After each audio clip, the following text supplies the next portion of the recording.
there is not.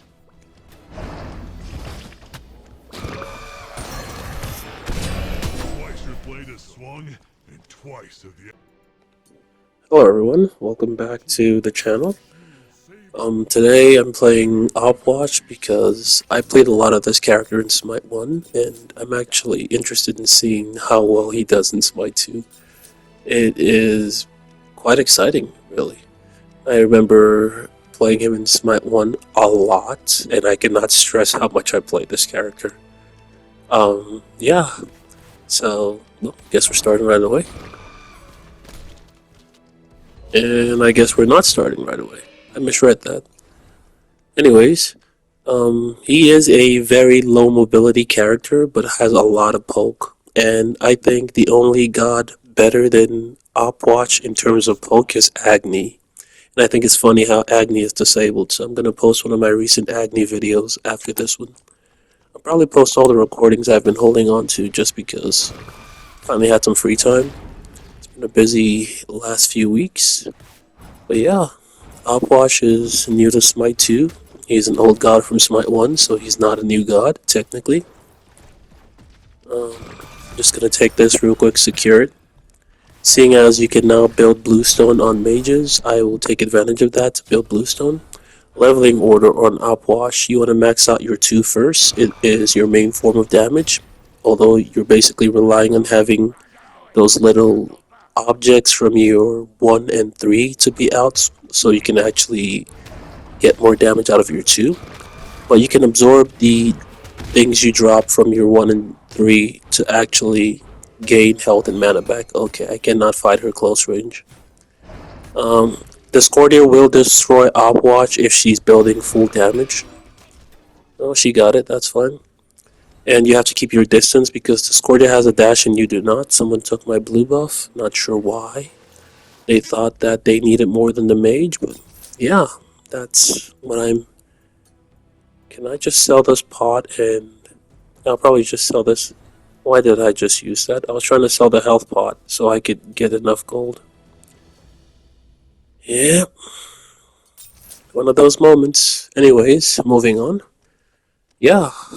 Leveling order, max out your 2 first, then your 1, then your 3. If they have a healer, max out your 3 first, then your 2, then your 1. And so long as you're landing your 3 on the healer, you will do way more damage than you would with just your 2. I promise you that. But yeah, he's a very situational character. Your alt is your big ace in the hole. You get out of jail card. When you're getting dove by the enemy team, it covers a large area. You gain movement speed in it, which is a +1. And another +1, your next 3 basic attacks after using your alt will drop things for you to explode. Try not to use certain words because I know YouTube is always listening for these words, and yeah, it's kind of an interesting situation. If you're probably wondering why I won't just say what they are, but yeah. I'm doing my best to avoid a situation. And I'm out of mana. Opwatch, you can totally build Book of Thought on. It actually makes sense on him because he is just range poke and you want to do as much damage. I think proc items work well on him, however you need cooldown, so yeah, that's the issue with him. Cooldown and mana. But however, I'm going for a different kind of build here. I will be rushing cooldown, mana, and penetration. When I say penetration, I mean the whole 9 yards of penetration. I'm getting both pen items on Opwatch. Typically, you want either or, not both. However, in this character, I think you can go both. Simply because he has nothing else besides damage. He has no crowd control. If you get on top of him and Aegis his ultimate, he's basically dead.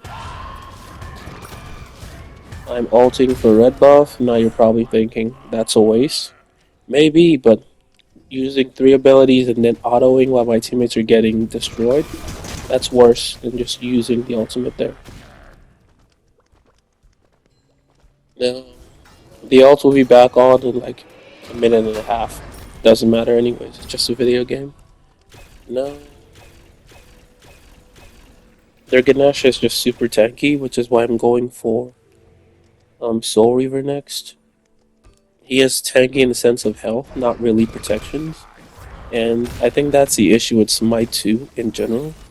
You're not really tanky, and it's probably connected to the whole time to get rid of an enemy. I don't want to say TTK, but TTK is exactly what it is. If you don't know what it is, what TTK means, I'm not going to explain it because I'm avoiding saying certain words. But TTK, essentially, people don't want to fight long periods. They want to be able to just one shot the opponent, and because of that, high res is not really letting people be tanky. Now, that kind of takes the fun out of playing tank characters. Like, Chalk is the only fun tank in this game, in my opinion, because he does a lot of damage, and that's the only reason he's fun. And he has healing, of course. I'm gonna do that on the Mage and Hunter because the Ganesh is not gonna do anything to my teammates. At least he shouldn't do anything to my teammates. That's the extra healing I was mentioning, where you can just absorb it from your passive.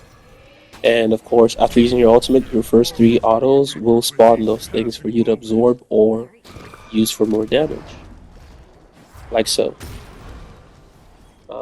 Like I said earlier, leveling order is 2, 1, 3. If they have a healer like Aphrodite or Guan Yu, leveling order becomes 3, 2, 1. Because your 3 does extra damage to people who heal.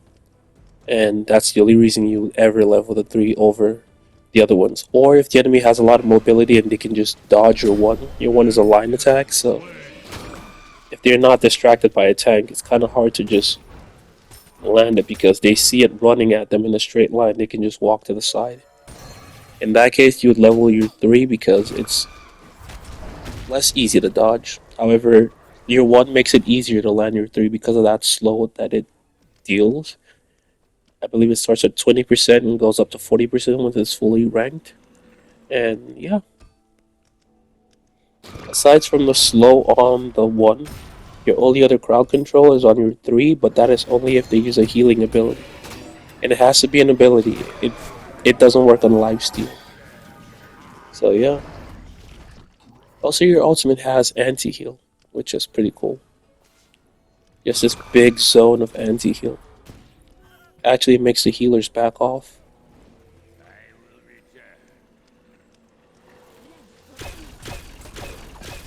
Okay, you know what? Let's just go all in. Drop that, she dodged it. Oh, just drop my 3, 2. Got her.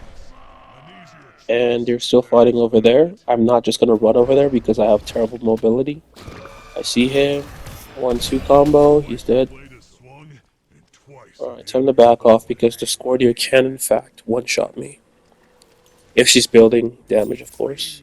After this, we're going right into this. And he died to a tower. Okay, Phoenix actually.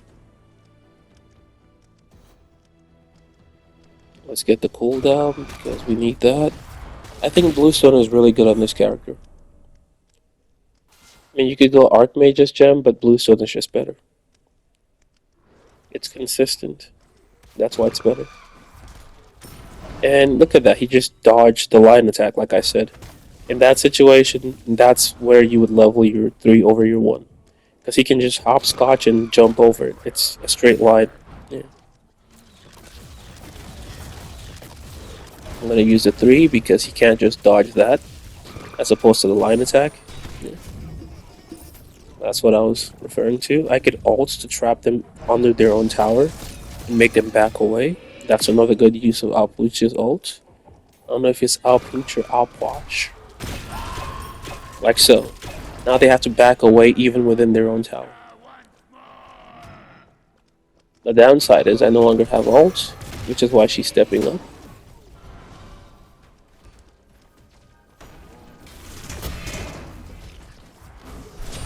An enemy has been slain.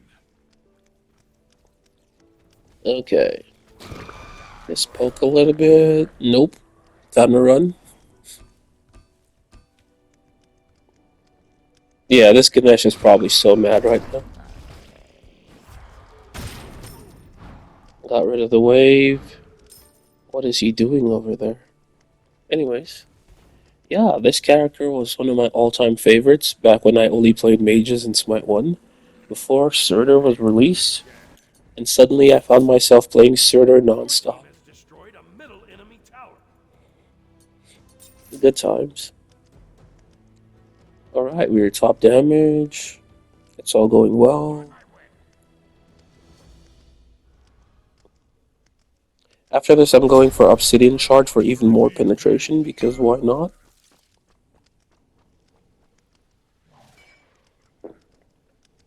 No, sorry, my voice is just terrible lately. Up watch, I'm gonna aim for where she's not, so that way she has to go the other way, and that I can just, yeah. So I aim to the left, that way she would run to the right, and I would just drop my other abilities on her, because I know where she would be going. She would be running away from the larger damage area. A little bit of psychology in that. I think this courier is over there, but I have no ult, and she probably has hers. Yep. Now the reason why I got the ward chalice instead of health potions is because Puch has terrible mobility, but the entire enemy team have a lot of good mobility. They have dashes, so if I can put a ward there and know when they're trying to ambush, I might be able to just survive a gank. This is a character you want wards on, for sure. Either that or you go for some sort of movement speed ability. Got him. He does damage, that's for sure. Like, I like this character because of his poke playstyle. Like, you can just sit on the tower and dump abilities, clear wave. Okay, dude. Okay. You know, I'm not even gonna touch that subject. Let's just prevent them from taking this tower and see how it goes. Aspect Cornunos. Yay.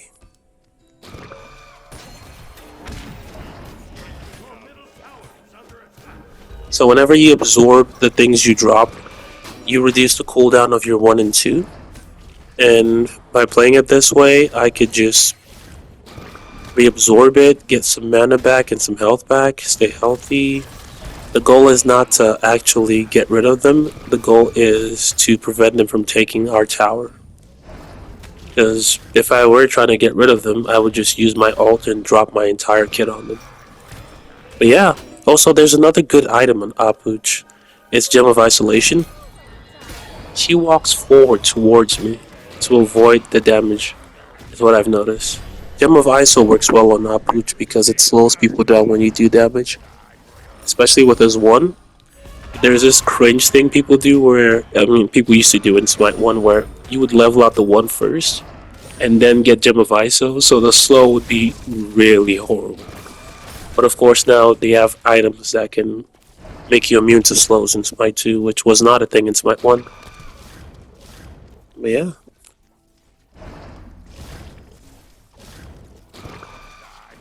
So far, Puch is a champion in defending towers.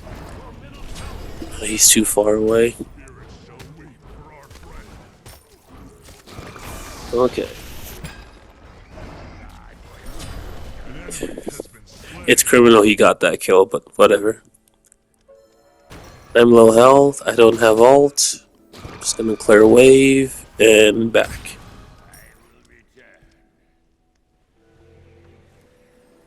But yeah, once I have the double pen, we should be fragging hard into Ratatouille. So, with the way mages work in Smite 2, sadly you need Rod of Tahuti, which I don't really like. The whole point of Smite 2 is freedom of builds, you can build however you want, you can build tanky on a mage. If you don't build Rod of Tahuti, you're not really doing damage, so technically, no matter what you build, you have to get that item. And of course, penetration is only in one of 2 items, or you can get both items of penetration, I guess. That means you don't really have freedom of building. Like, you have to build certain things regardless of what you choose. Really, it's criminal she just hopscotches out of that. Okay, he gets a kill. It's fine. Anyways, I'm top damage though. I haven't even looked at what they're building. I don't even want to look at what they're building. I'm just gonna build what I want to build. I know for a fact that I need Soul Weaver regardless because it's anti-tank. Even if he wasn't building health, I would still need it for his base health.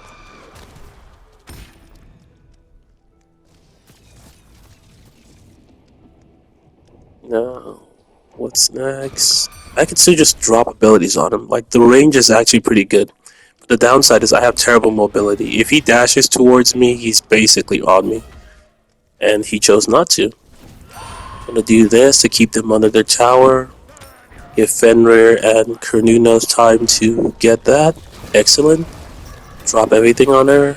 Okay, the Scorpion is dangerous. Beats this because I know, yep, they always use their ults together. So Smite 2 logic, everyone drop all your crowd control on one person. For sure you're gonna kill him, but then you have nothing left for everyone else. Yep, that's Smite 2 logic.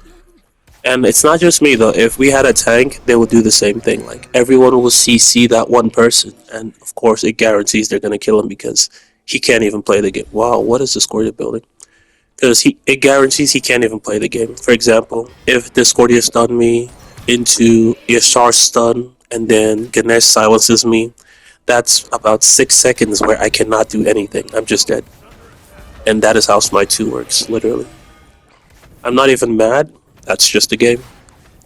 So when you're playing a god like Puch who does no crowd control except if you heal, he can stun you for 1.5 seconds. That's if he lands his 3. On a god like Puch, you just want to do as much damage as possible from as safe as a distance as possible. And if they're on you and you have your ult, you ult for peel. But if you don't have your ult, you're gonna die. Or you can Aegis, but then you will have nothing to save you from the enemy who just waits for your Aegis to run out and kill you. In Smite 1 you had beads and Aegis. In Smite 2 you only have one, or you could build both, but your damage suffers if you build both. That is just the reality of the thing. And despite building mostly protections, Discordia still does a lot of damage to me. That totally makes sense. Okay, it's time to leave. It's time to leave.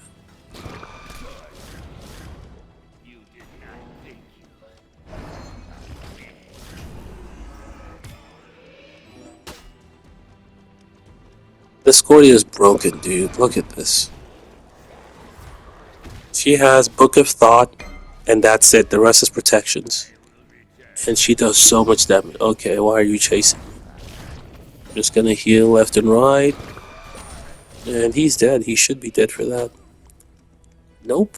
He's so tanky, he just walks right back through the tower again and walks away. Nope, they got him good. I would have been so mad if he didn't die, because he took all those tower shots, walked back and took it again. Okay. What do I even want? Look at this gorgeous build, bro. Okay. Yeah, this works. I was gonna go World Stone. However, World Stone only gives you 30% reduction on your ultimate, whereas a regular cooldown item will give you reduction on all your abilities. Once again, building a regular cooldown item seems better than World Stone. It could at least give it 10 flat cooldown so you have incentive to build it. But what do I know? I love this character though. Like, back to the review.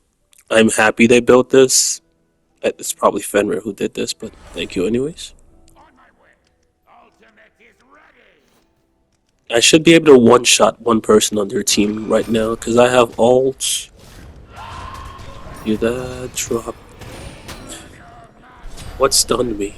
Still got the kill. Yeah, Bluestone is the better starter on this character. The extra damage is worth it. If I went Sands of Time, yeah, I would have more cooldown, but what's the point of having more cooldown if you can't actually get a kill?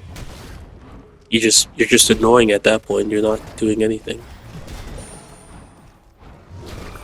Bluestone, especially on tanks where it does a percentage of their health, along with Soul Reaver that also does a percentage of their health. You just shred. That's game.